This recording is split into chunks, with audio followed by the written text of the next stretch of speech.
Hello everyone, আজকের আমাদের আলোচনার টপিক হচ্ছে টিচিং অ্যাপটিটিউডের টিচিং মেথডগুলো সম্পর্কে। অর্থাৎ স্টুডেন্ট সেন্টার্ড মেথড রয়েছে, টিচার সেন্টার্ড মেথড রয়েছে, মিক্সড গ্রুপ টিচিং মেথড রয়েছে। সবগুলোই আমরা একদম ভালোভাবে বাংলা ভাষায় বুঝবো, ডিটেলিংয়ে আমি এলাবোরেট করব, যাতে করে তোমাদের কনসেপ্টগুলো একদম ক্লিয়ার হয়ে যায় এই একটা ছোট্ট ভিডিওর মধ্যে দিয়ে। তো এবং হ্যাঁ, পিডিএফ যদি তোমরা নিতে চাও তাহলে আমাকে অবশ্যই হোয়াটসঅ্যাপে তোমরা মেসেজ করতে পারো। আমার হোয়াটসঅ্যাপ নাম্বার হচ্ছে 7319045388। তোমরা আমাকে হোয়াটসঅ্যাপে হাই লিখে পাঠালেই আমি তোমাদেরকে পিডিএফটা সেন্ড করে দেবো। তো চলো আর কথা না বাড়িয়ে সরাসরি আমরা ভিডিওতে চলে যাই। প্রথমেই আমাদের আসছে লেকচার মেথড। লেকচার মেথড কিন্তু একটা টিচার সেন্টার্ড মেথড এবং এটা একটা ওয়ান ওয়ে কমিউনিকেশন। অর্থাৎ টিচার স্পিচ দিয়ে যাবে, লেকচার দিয়ে যাবে, যেটা পড়ানোর টপিক সেই বিষয় সম্পর্কে, এবং স্টুডেন্টরা সেগুলো শুনবে। এবং এই মেথডে লিমিটেড টাইম লাগে, খুব একটা বেশি ডিটেলিং হয় না, একদম ফ্যাকচুয়াল ইনফরমেশন দেওয়া হয়। এই মেথডের কিন্তু অর্থাৎ লেকচার মেথডের একটা ভালো দিক হচ্ছে এখানে কিন্তু প্রচুর কম সময় নষ্ট হয়, টাইমটা অনেকটা বাঁচে। কিন্তু এখানে স্টুডেন্টদের খুব কম অপরচুনিটি থাকে অ্যাক্টিভ হওয়ার জন্য, কারণ টিচাররা বলে যায়, স্টুডেন্টরা কিন্তু শুনে যায়। এবং এখানে লার্নিংয়ের থেকে সিলেবাস শেষের দিকটাকে বেশি নজর দেওয়া হয় এবং লেকচার মেথডে কিন্তু খুব কম সময় লাগে। ওকে, এবার আমরা নেক্সট মেথডে আসছি, team teaching method. Team teaching মেথডটা কি? আমরা যেটা শেখালাম, অর্থাৎ টিচাররা যেটা শেখালো সেটা কতটা স্টুডেন্টের কাছে পৌঁছলো। অর্থাৎ এখানে টিচারকে সবসময় ইনোভেটিভ হতে হবে, তাকে টিচিং ডিভাইসগুলোকে অনেক বেটার ওয়েতে ব্যবহার করতে হবে। এই টিম টিচিং মেথডটা সঠিকভাবে চালানোর জন্য কিন্তু প্রচুর টিচার লাগে, কোনো এক দুজন টিচার দিয়ে কিন্তু হবে না। টিম টিচিং মেথড অনেক টিচার প্রয়োজন এবং সব বিষয়ের জন্য কিন্তু এই টিম টিচিং মেথড ব্যবহার করা হয় না। এবং আরেকটা পয়েন্ট, টিম টিচিং মেথডের জন্য কিন্তু প্রচুর প্ল্যানিং এবং সময় লেগে থাকে। তাহলে ক্লিয়ার হলো টিম টিচিং মেথড। ওকে, নেক্সট আসছে আমাদের টিভি অর ভিডিও প্রেজেন্টেশন।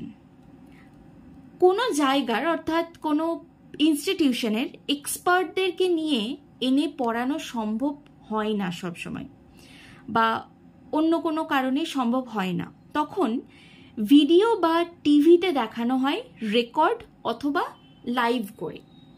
আমি বলতে চাইছি যে কোনো ইনস্টিটিউশনে, হয়তো একটা ইনস্টিটিউশন, একটা কলেজ বা ইউনিভার্সিটি, যে কোনো কিছু, সবসময় এটা পসিবল হয় না যে এক্সপার্টসদেরকে নিয়ে এসে পড়ানো ফিজিক্যালি। অর্থাৎ তখন কি করা হয়, ভিডিওতে বা টিভিতে দেখানো হয় রেকর্ড করে অথবা লাইভ করে। এমনকি স্পেশালি এই জিনিসগুলো রিমোট এরিয়া, অর্থাৎ যেখানে টিচাররা অনেক সময় যেতে চান না, রিমোট লোকেশনগুলোতে, সেই সমস্ত জায়গায় টিভি অথবা ভিডিও মেথডের মাধ্যমেই কিন্তু পড়ানো হয়। তো টিভি আর ভিডিও প্রেজেন্টেশনটা কিন্তু সেই ক্ষেত্রে একটা ভালো মেথড। এবং এখানে কিন্তু টু ওয়ে কমিউনিকেশনের প্রবলেম থাকে, বেশিরভাগ টু ওয়ে কমিউনিকেশনের কিন্তু প্রবলেম থেকে থাকে। নেক্সট আমরা এবার যেটা দেখব সেটা হচ্ছে প্যানেল ডিসকাশন। প্যানেল ডিসকাশনটা কি? 6 জন বা 8 জন হলে এটি হয়, এর বেশি হলে নয়। অর্থাৎ আগে থেকে প্ল্যান রিসার্চ করে দেখে নিতে হবে যে কে এটা ঠিকঠাকভাবে বোঝাতে পারবে, একটা টপিক কে বা কারা ঠিকঠাকভাবে বোঝাতে পারবে। সেই প্যানেল ঠিক করে সেখান থেকে একজনকে বেছে নেওয়া হয়। যাকে সিলেক্ট করলাম সে যেন ঠিকঠাকভাবে স্টুডেন্টকে কনসেপ্ট, অর্থাৎ যেই টপিকটা সম্পর্কে তাকে বলতে বলা হচ্ছে সেটা যেন সে ভালোভাবে বোঝাতে পারে।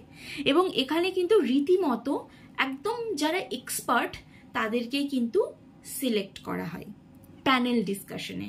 এটা তাহলে কি বললাম, 6 থেকে 8 জনের মধ্যে হয়ে থাকে, খুব বেশি জন নয়। আগে থেকে একদম প্ল্যান করে রিসার্চ করে একটা প্যানেল বানিয়ে নেওয়া হয় যে এরা এক্সপার্ট, এরা স্টুডেন্টদের কাছে নিজের লেকচার প্রেজেন্ট করবে। So that is called panel discussion.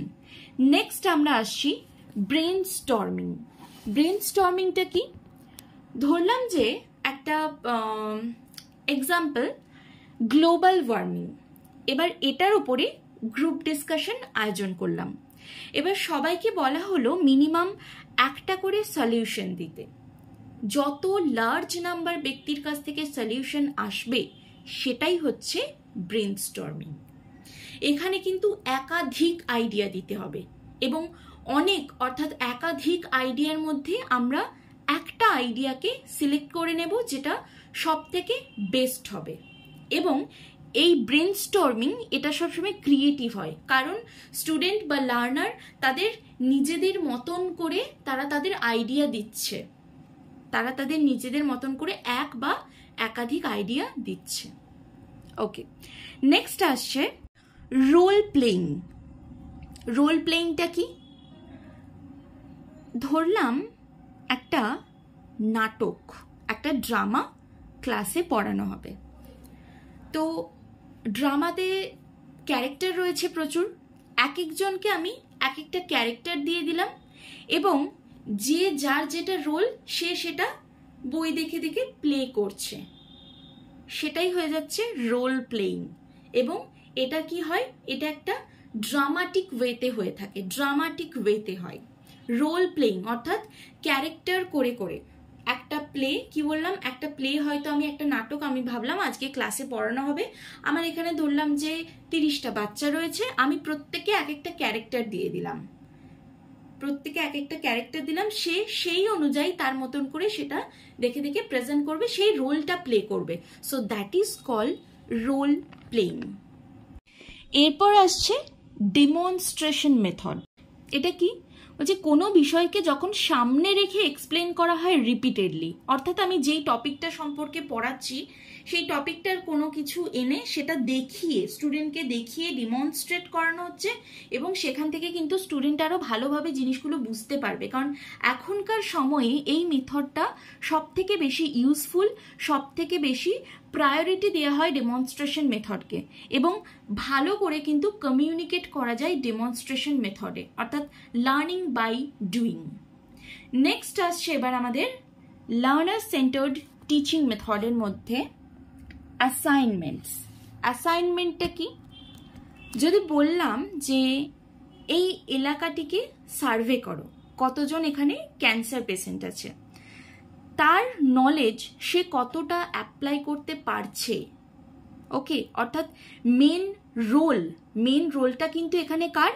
লার্নারের। কিন্তু টিচারের ভূমিকা কি? টিচার এখানে গাইডেন্স দেবে, অ্যাসাইনমেন্টগুলো দেবে, যে কোনো টপিকে সেটা অ্যাসাইনমেন্ট কিন্তু হতে পারে এবং এটা খুব ওপেন এন্ডেড হয়। ওপেন এন্ডেড মানে কি? অর্থাৎ নিজের বক্তব্য নিজে লিখছি। আর ক্লোজ এন্ডেডটা কি? সেটা হচ্ছে বললাম নিচের অপশনগুলোর মধ্যে একটা সিলেক্ট করো। এখানে চাইলেও তুমি নিজের বক্তব্য রাখতে পারবে না। যেমন এমসিকিউ, একটা প্রশ্ন করা হলো এবং সেখানে 4টা অপশন দিয়ে দেওয়া হয়, সেই 4টে অপশনের মধ্যে আমাকে একটা অপশন ক্লিক করতে হবে। আমি কিন্তু এখানে কোনো রকম বক্তব্য নিজের মতো করে এক্সপ্লানেশন করতে পারবো না, সেটা ক্লোজ এন্ডেড। আর ওপেন এন্ডেড হচ্ছে যেখানে আমি আমার নিজের বক্তব্য লিখছি। হয়তো আমাকে একটা টপিক দিয়ে দেওয়া হলো, বললো এটাতে এসে লেখো, সেটা লিখলাম, তো সেটা ওপেন এন্ডেড।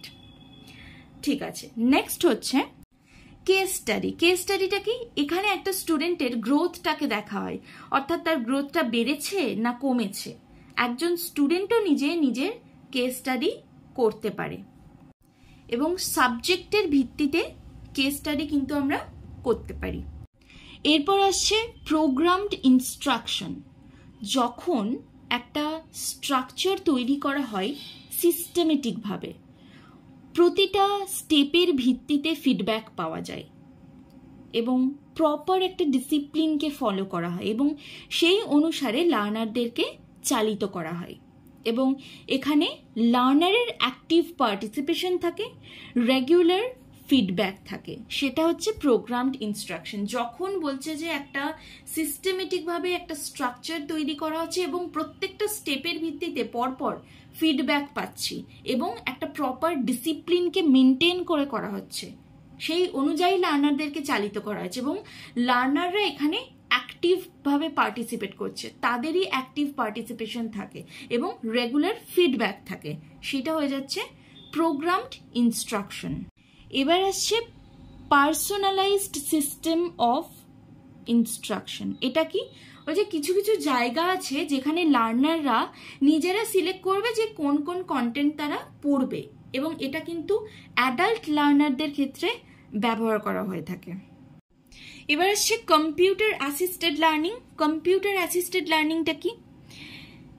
পিসি ব্যবহার করি লার্নিংয়ের ফ্লোটাকে স্টুডেন্টের সামনে বেটার ওয়েতে নিয়ে আসার জন্য। অর্থাৎ কম্পিউটার ব্যবহার করে লার্নিংয়ের যে ফ্লোটা সেটাকে স্টুডেন্টের সামনে যাতে আরো ভালোভাবে নিয়ে আসা যায়, ফ্লেক্সিবল করা যায়, সেইটা হচ্ছে কম্পিউটার অ্যাসিস্টেড লার্নিং। এবং আমি একটা লাইভ ক্লাস করালাম, সেটা রেকর্ডিং হয়ে থাকলো, সেটা স্টুডেন্টরা আবার পরেও দেখতে পাবে। So that is computer assisted learning. Next আসছে ওপেন লার্নিং। এটা কি? যখন দেখব যে সবার জন্যই খোলা রয়েছে, ওপেন, সবাই অ্যাটেন্ড করতে পারবে, কোনো রকম অ্যামাউন্ট চার্জ করতে হবে না, অর্থাৎ কোনো রকম পেমেন্ট দিতে হবে না, কোনো রকম ফিজ লাগছে না, পুরোটাই ফ্রিতে, কোনো প্রকার রেস্ট্রিকশন থাকছে না। এবং এই ওপেন লার্নিংয়ে যারা ক্লাস করেন, অর্থাৎ যারা টিচার, তাদেরকে বলা হয় কন্ট্রিবিউটর। ওকে, তো ওপেন লার্নিংটা সবাই অ্যাক্সেস করতে পারবে, যেখান থেকে খুশি সবাই অ্যাক্সেস করতে পারবে, পুরোটা ওপেন হয়। দেন আসছে ইন্টারঅ্যাক্টিভ ভিডিও। ইন্টারঅ্যাক্টিভ ভিডিও কি? এখানে আমরা 3 প্রকার ডোমেনকে অ্যাচিভ করতে পারি। ধরলাম যে একটা ভিডিও দিলাম, সেখানে সবটাকে ডিটেলে বলেছি, প্রত্যেকটা লাইন বাই লাইন, তাহলে আমার কি হবে? এক, বৌদ্ধিক বিকাশ ঘটছে, স্কিল শেখালে সাইকোমোটর ডোমেন হচ্ছে। আবার ছবি আমাদেরকে যদি দেখানো হয় তখন আমাদের জিনিসটা আরো ভালোভাবে মনে থাকে, তাই ছবিও রাখতে হবে।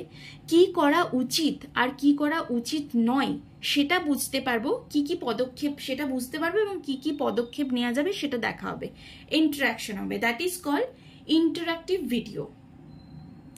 নেক্সট আসছে হিউরিস্টিক মেথড। হিউরিস্টিক মেথড হচ্ছে কোনো কিছু টিচার স্টুডেন্টকে শেখানোর আগে লার্নারকে নিজের মতন করে প্রথমে করতে দিতে হবে, তারপরে টিচার ব্যাখ্যা করবে, স্টুডেন্ট যদি না পারে তখন।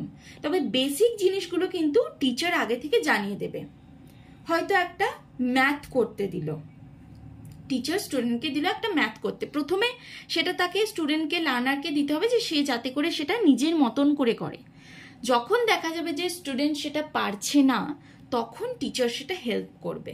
কিন্তু বেসিক জিনিসগুলো টিচার জানিয়ে দেবে যে এটা এটা এটা এরকম এটা এরকম, বাট স্টুডেন্টকে প্রথমে করতে দেবে, তারপরে টিচার করে দেবে, হেল্প করবে।